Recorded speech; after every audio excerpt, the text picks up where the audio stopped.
नमस्कार विद्यार्थी मित्रांनो, तर माझ्या YouTube चॅनलमध्ये मी तुमचं सहर्ष स्वागत करीत आहे. तर तुमच्यासाठी एका महत्त्वपूर्ण विषयावरती व्हिडिओ घेऊन आलो आहे. तो म्हणजे महाराष्ट्र शासनाच्या पोलीस भरतीमध्ये जी पदभरती सुरू आहे. तर त्याच्यामध्ये नागपूर शहरसाठीची पदभरती आहे. त्याचं डॉक्युमेंट व्हेरिफिकेशनची नोटीस आलेली आहे. ती नोटीस तुम्हाला सांगणार आहे. त्यामुळे व्हिडिओ शेवटपर्यंत पहा आणि माझ्या चॅनलवरती नवीन असाल तर प्लीज चॅनलला सबस्क्राईब करा. तुम्ही वेबसाईटवर गेल्यानंतर तुम्हाला पोलीस भरती 2024 ची ही जाहिरात येईल. आणि त्याच्यानंतर तुम्हाला 11 तारखेचं हे काय केलं की तुम्हाला इथं एक प्रसिद्धीपत्रक भेटून जाईल. आता या प्रसिद्धीपत्रकानुसार सांगत आहे, प्रेस नोट काढलेली आहे. तर बघा, 118 पदांकरिता ही पदभरती झालेली आहे.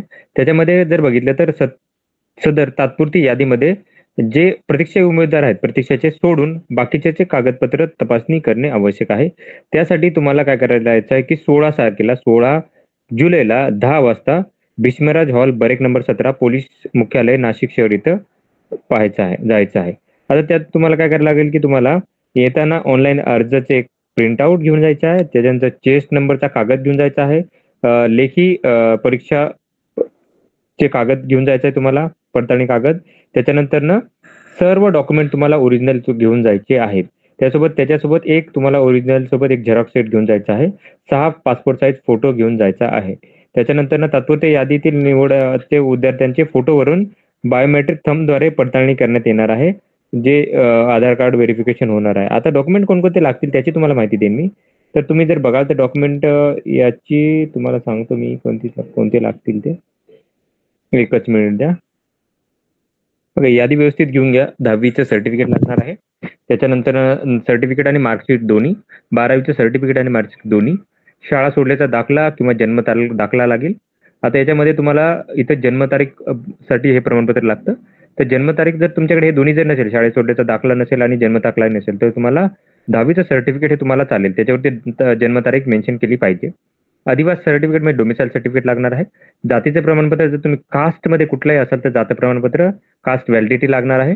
त्याच्यानंतर जर तुम्ही ओबीसी मध्ये असाल म्हणजे एससी एसटी सोडून आणि ओपन सोडून, तर तुम्हाला कास्ट हे नॉन क्रिमिनल सर्टिफिकेट लागेल. करंट इयरचं सर्टिफिकेट लागणार आहे. एमएससीआयटी संदर्भात तुम्हाला सर्टिफिकेट लागेल. एमएससीआयटी नसेल तरी चालते, काय प्रॉब्लेम नाहीये. माजी सैनिकाचं सर्टिफिकेट लागणार आहे.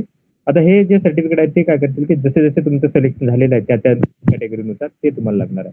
त्याच्यामध्ये माजी सैनिकाचं सर्टिफिकेट लागेल, होमगार्डसाठी सर्टिफिकेट, प्रकल्पग्रस्त असाल तर त्याचं सर्टिफिकेट, भूकंपग्रस्त सर्टिफिकेट, अनाथाचं सर्टिफिकेट, अंशकालीन पदवीधरचं सर्टिफिकेट, खेळाडू असेल तर त्याचं सर्टिफिकेट, त्याचं व्हेरिफिकेशन खेळाडूंचं. त्याच्यानंतर ईडब्ल्यूएस असेल तर ईडब्ल्यू सर्टिफिकेट, एससीबीसी असेल तर caste certificate, caste validity sorry non criminal आणि कास्ट सर्टिफिकेट लागेल.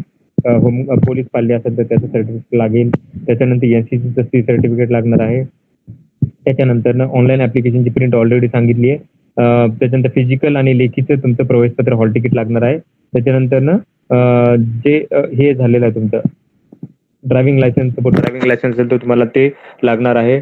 त्याच्यानंतर पुढचं जे आहे ते आहे तुमचं जर एखादी तुम्ही शारीरिक जास्त जर तुमचं एज्युकेशन असेल तर त्याचं सर्टिफिकेट. हे सर्टिफिकेट तुम्हाला काय करायचे की घेऊन जायचे आहेत. क्योंकि आता इथं सर्टिफिकेट पूर्ण दिलेले नाही, त्यामुळे मी सांगितलेलं आहे की सर्टिफिकेट कोणती लागणार आहेत. तर ही माहिती होती. तर अशाच महत्त्वपूर्ण माहितीसाठी माझ्या चॅनलला सबस्क्राईब करा, व्हिडिओ लाईक करा आणि माहिती मित्रांसोबत शेअर करा. धन्यवाद.